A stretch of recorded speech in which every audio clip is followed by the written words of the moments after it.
Just briefly in passing, let me ask you to pay particularly close attention when you read the Gospels to the use of the phrase or the title Son of Man.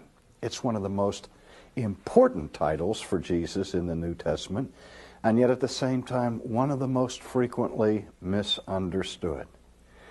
And part of the reason is we see the difference between the title Son of Man and Son of God. And given the church's confession historically of the dual nature of Jesus, that he had a divine nature and a human nature, the tendency for folks is to assume that when Jesus referred to himself as the Son of Man, that he was speaking of his human nature. And when he's referred to as the Son of God, he was being referred to vis-a-vis his divine nature. Well, it's not as simple as all of that, because both of these titles have within them elements that refer to his deity and to his humanity. But if anything, the emphasis on the two is just the opposite of what we would normally expect. The title Son of God is given in the first instance in Scripture to those who manifest obedience to the Father. Sonship is defined predominantly, not in biological terms here, but in terms of being in one accord or submissive towards and so on. Remember Jesus himself in his discussions with the Pharisees, who claimed to be sons of Abraham. Jesus rebuked them and said, "You are the children of Satan.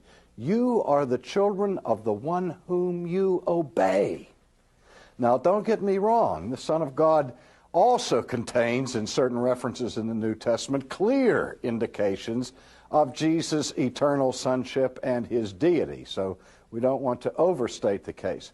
But this title, Son of Man, is the one I want you to really pay attention to when you're reading the Gospels, because it's used so often in the New Testament, and all but 3 times that it occurs in the New Testament, it comes from the lips of Jesus.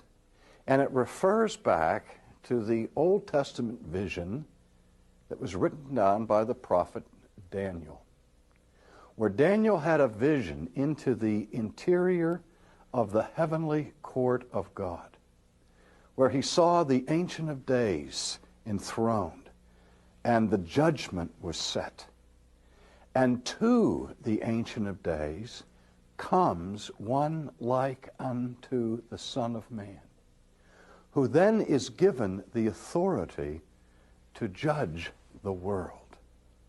So that in the first instance, the Son of Man is a heavenly person.